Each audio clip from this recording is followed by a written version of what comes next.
સમાચારની સાથે તો મહત્વના જે સમાચાર મળી રહ્યા છે અમદાવાદના સરદારનગરમાં બળિયાદેવનગરમાં ડિમોલિશનની કાર્યવાહી હાથ ધરાઈ છે।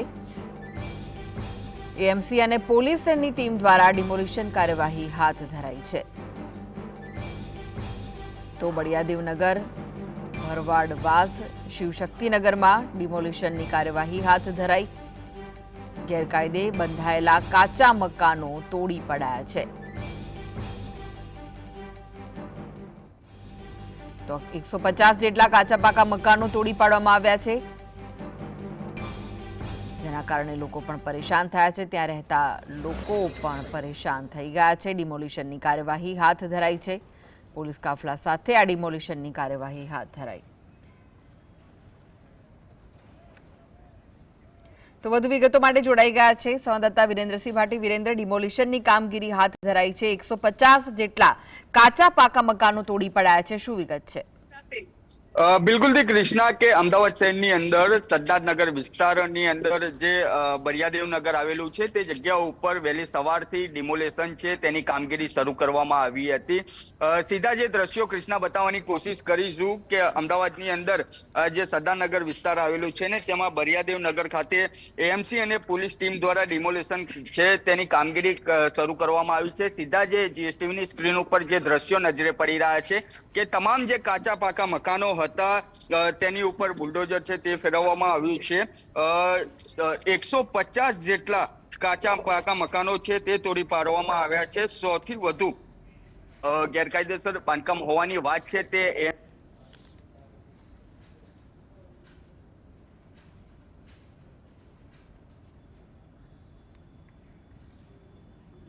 તો ડિમોલિશનની કામગીરી હાલમાં ચાલી રહી છે।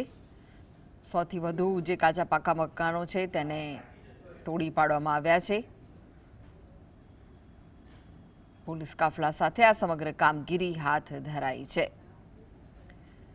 તો સરદારનગરના બળિયાદેવનગર શિવશક્તિનગર જે વિસ્તારો છે ત્યાં ડિમોલિશનની કાર્યવાહી હાથ ધરાઈ છે।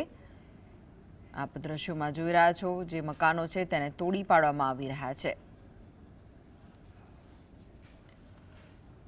તો એએમસી અને પોલીસની ટીમે વિશાળ ડિમોલિશન કામગીરી હાથ ધરી છે। બળિયાદેવનગર હોય, ભરવાડવાસ, શિવશક્તિનગર અને શર્માજીની ચાલીમાં કુલ 150 જેટલા ગેરકાયદેસર બંધાયેલા કાચા પાકા મકાનોને તોડી પાડવામાં આવે છે। તોડફોડ પહેલા જ સ્થાનિકોએ પોતાના મકાનો ખાલી કરી લીધા હતા, જેથી કોઈ જાનહાનિ ન થાય। ડિમોલિશન દરમિયાન પોલીસની હાજરી રહેતા શાંતિપૂર્ણ વાતાવરણ જળવાયું। સ્થાનિક લોકો દ્વારા આ પગલાંને મિશ્ર પ્રતિભાવ મળ્યો છે। ફરી એકવાર જોડાઈ ગયા છે સંવાદદાતા વિરેન્દ્રસિંહ ભાટી। વિરેન્દ્ર, જણાવો શું વિગત છે? છે તેની અંદર એક આક્રોશ જોવા મળી રહ્યો છે, કારણ કે તેમના દ્વારા જે આશિયાનો બનાવવામાં આવ્યો હતો તે આશિયાના ઉપર બુલડોઝર છે તે ફેરવી દેવામાં આવ્યું છે। વૃદ્ધો હોય, નાની દીકરીઓ હોય, તેમની અંદર એક આક્રોશ જોવા મળી રહ્યો છે। તમામ લોકો છે તેમની આંખોમાં આંસુ છે। આ જે સ્થાનિક લોકો છે તેમની સાથે વાતચીત કરવી છે। શું નામ છે માજી આપનું?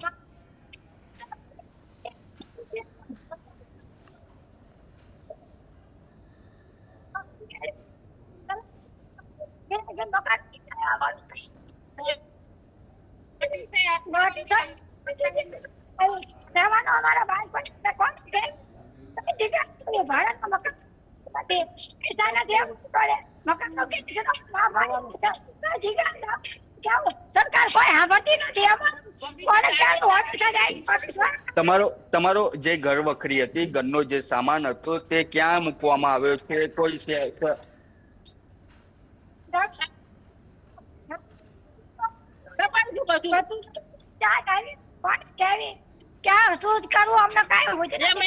શું નામ છે આપનું?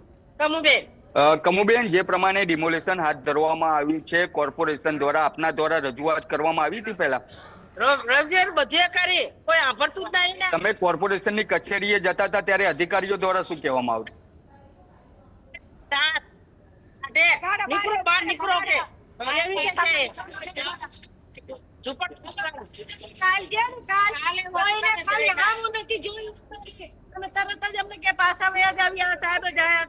તો અમારી કઈ માન્યત નહીં રાખવાની। અમે ગરીબ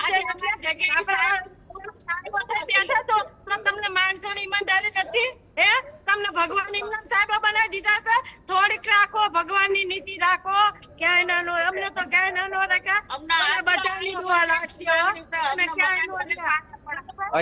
અન્ય પણ એક મહિલા છે જે સ્થાનિક છે, તેમની સાથે પણ વાત કરવી છે. શું નામ છે માજી આપનું? ગંગાબેન, જે પ્રમાણે આ કામગીરી કરવામાં આવી રહી છે, વહેલી સવારથી ડિમોલેશન હાથ ધરવામાં આવ્યું છે, તમારો સામાન પણ કાઢવામાં આવ્યો છે. બાર બેઠા છે, એમને વિકલાંગ થઈ ગયા છે, હાલી નથી શકતા, એક છોકરાનું ઓપરેશન, એક વહુને લીવરની તકલીફ છે, ક્યાં લઈને અમે જાવી? ભાડાના મકાન નથી મળતા, અત્યારે ખાલી પીવાનું પાણી ભરે તો એ તમે કુંડી તોડી નાખી, તો અમે ક્યાં જાવી? અત્યારે પાણી ના પીવાનું ક્યાં લેવા જવા? બેટા, શું નામ છે તારું? વહેલી સવારથી તને જોવામાં આવ્યું છે, ત્યારે વહેલી સવારથી પણ રડતી હતી. શા માટે આ પ્રમાણે? કેમ કે ઘર વખરી જે છે તે પણ બહાર મૂકી દેવામાં આવી છે. અભ્યાસ માટે જવામાં આવે છે કે નહીં તારે? મારું નામ મનસ્વી છે. જ્યારથી નોટિસ આવી ત્યારથી હું સ્કૂલે પણ નથી જતી. મારું સપનું છે કલેક્ટર બનવાનું, પણ હવે તે તૂટી ગયું કેમ કે અમારે ભણતર જ બગડી ગયું. જ્યારથી નોટિસ આવી હું 2 મહિનાથી અને હું સ્કૂલે પણ નથી જતી. 2 મહિનાથી મને મમ્મી લીવરની તકલીફ છે. બિલકુલ થી કહી શકાય કૃષ્ણા કે આ જે દીકરી છે તે દીકરી અભ્યાસ કરવાની વાત કરવામાં આવતી હોય છે ને ગવર્મેન્ટ દ્વારા પણ કહેવામાં આવતી હોય છે કે બેટી પઢાઓ બેટી બચાવોની વાત હોય છે. પડેગા ગુજરાત ને બનેગા ગુજરાતની વાતો કરવામાં આવતી હોય છે. તેની સાથે જોવા જઈએ તો આ જે સ્થાનિક લોકો છે તેની અંદર એક આકલન જોવા મળી રહ્યો છે. તમામ લોકો રડતા જોવા મળી રહ્યા છે. નોટિસ આપવામાં આવી, તેમના દ્વારા તંત્રને રજૂઆત કરવામાં આવતી હતી. તેની સાથે સાથે તે પણ જોવા મળી રહ્યું છે કે આ તમામ લોકો છે તેની અંદર એક આક્રોશ છે. કારણ કે ઘરની સામે ઘર માંગવાની વાત કરવામાં આવી રહી હતી. તેમની ઘર વખરી છે તે એક કમ્પાઉન્ડની અંદર મૂકી દેવામાં આવી છે. નાની દીકરી છે તે અભ્યાસ કરવા માંગતી હતી, તે કલેક્ટર બનવા માંગતી હતી, પરંતુ તેનો અભ્યાસ છે તે ગોરાઈ ગયો હોય તેવું હાલ લાગી રહ્યું છે.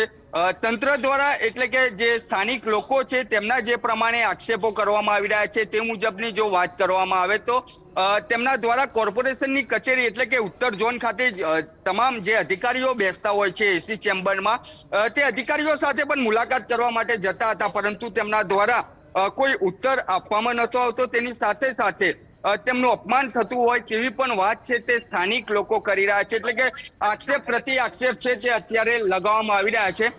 ફરીથી એ દ્રશ્યો બતાવવા માંગીશું કે જે પ્રમાણે તંત્ર દ્વારા જે ડિમોલેશનની કામગીરી છે તે હાથ ધરવામાં આવી છે, તેની સાથે સાથે જે ઘર વખરી છે તેમની જે જગ્યા ઉપર મૂકવામાં આવી છે તે લોકેશન ઉપર જવાની કોશિશ કરીશું. કારણ કે આ તમામ જગ્યાઓ ઉપર જે ડિમોલેશન છે તે અત્યારે હાથ ધરવામાં આવ્યું છે અને જે કાચા પાકા જે તમામ મકાનો હતા તેની ઉપર બુલડોઝર ફરાવવામાં આવ્યું છે. અત્યારે સરદારનગરની અંદર જે વિસ્તારમાં ડિમોલેશનની કામગીરી અત્યારે હાથ ધરવામાં આવી છે તે તમામ જગ્યા પોલીસ છાવણીમાં છે તે ફેરવવામાં આવી છે. તેની સાથે સાથે જે કર્મચારીઓ છે એસ્ટેટ વિભાગના, કોર્પોરેશન ડિપાર્ટમેન્ટના, તે તમામ લોકો અત્યારે ઉપસ્થિત છે. તેની સાથે સાથે આ જે સ્થાનિક લોકો છે જે ઘર વિહોણા થયા છે તેમની અંદર એક આકલન જોવા મળી રહ્યો છે. તમામનો જે સામાન છે તે બહાર અહીં મૂકી દેવામાં આવ્યો છે. કોઈ તેમને પ્રત્યુત્તર સામે મકાન છે તે આપવાની વાત છે, એટલે કે જે સ્થાનિક લોકો છે તે સામે મકાન માંગી રહ્યા હતા તેની વાત કરવામાં આવી રહી છે. વડીલ છે તેમની સાથે વાત કરીશું. શું નામ છે કાકા? કાંતિભાઈ, જે પ્રમાણે ડિમોલેશન હાથ ધરવામાં આવ્યું છે શું કહેશો આપ? સાહેબ, અમને કોઈ જાતની નોટિસ નહીં મળી, કશું જ નહીં, એટલે અચાનક જ પાડવાનું. કોર્પોરેશનની ઓફિસમાં ગયા હતા રજૂઆત માટે? હા, તે તો ધક્કા મારી બહાર કાઢે સાહેબ. અમને એમ જ કહે છે કે ભાઈ આ તમે રહ્યા અહીંયા સુધી બહુ થઈ ગયું, આમ ખુરચીમાં હિસકા ખાતા ખાતા દાંત કાઢતા કાઢતા અમને જવાબ દે, નીકળો ખાલી કરો, કાલે સવારે તમારું મકાન પડી જાય છે. અમને કહે અમે ગરીબ માણસો સાહેબ, અમે ક્યાં જઈએ?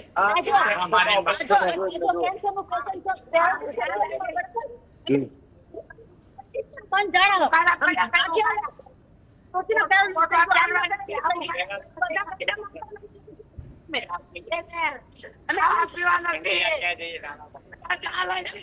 ખાતું નથી મેં ધરણ રાંધીને ખાતું નથી.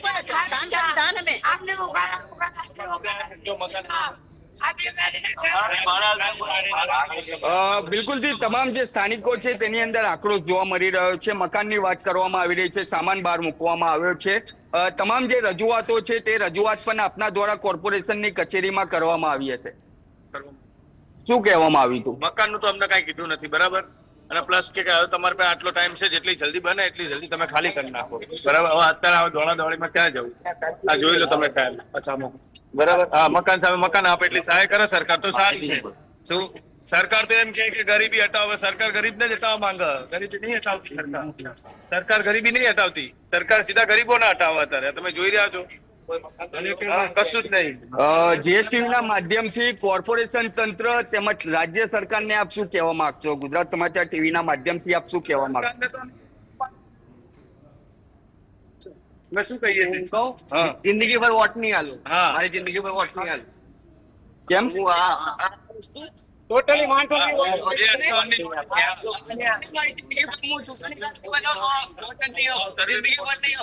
અમારી ઉંમર જો નહીં આપું. આ બાજુ આવો. મારો છોકરો પહેલા શું બને ખબર? તમે આવો. મારા અત્યારે 30 લાખ જોઈએ. મારા 30 લાખ જોઈએ. બિલકુલથી આ તમામ જે લોકો છે, બિલકુલથી આ જે દ્રશ્યો છે તે બતાવવાની કોશિશ કરીશું. તમામ જગ્યા ઉપર કે જે ડિમોલેશન ચાલી રહ્યું છે તે ડિમોલેશનની સામે જે તમામ કમ્પાઉન્ડ એક નાનું આવેલું છે તે કમ્પાઉન્ડની અંદર તેમના દ્વારા આ સામાન છે તે મૂકવામાં આવ્યો છે. અને તમામ જે સ્થાનિક લોકો હતા, જે બેઘર થયા છે, તે લોકો અત્યારે અહીં રહેવા માટે મજબૂર છે, તે બન્યા છે. અને આ જે નાના નાના દીકરાઓ દીકરીઓ જે હતી તે અભ્યાસ અર્થે સ્કૂલ ભણવા માટે જતા હોય છે, પરંતુ તેમની અંદર પણ એક આક્રંદ છે તે જોવા મળી રહ્યો છે. કારણ કે અભ્યાસ તો નહીં કરી શકે, કારણ કે તે ઘર વિહોણા બની ચૂક્યા છે. અને તમામ જગ્યાઓ ઉપર જે સ્થાનિક લોકો હતા, 150 જેટલા કાચા પાકા તમામ જે મકાનો હતા ગેરકાયદેસર, તેની ઉપર અત્યારે કોર્પોરેશન દ્વારા બુલડોઝર છે તે ફેરવવામાં આવ્યું છે. સ્થાનિક લોકોની અંદર પણ કૃષ્ણા એક આક્રંદ જોવા મળી રહ્યો છે. એક યુવક દ્વારા તો તેવું કહેવામાં આવ્યું કે હું આજીવન જે વોટિંગ છે તે નહીં કરું. તેની સાથે એક નાની દીકરી હતી, તે કલેક્ટર બનવા માંગતી હતી. તેના જે અભ્યાસની વાત હતી, તેના ભણતરની વાત હતી, તે ભણતર ઉપર પણ પાણી ફર્યું હોય તેવું લાગી રહ્યું છે. જી આભાર વિરેન્દ્ર સમગ્ર માહિતી આપવા માટે. તો જે ડિમોલિશનની કામગીરી હાથ ધરાઈ છે તેનાથી લોકોની મુશ્કેલી પણ વધી ગઈ છે.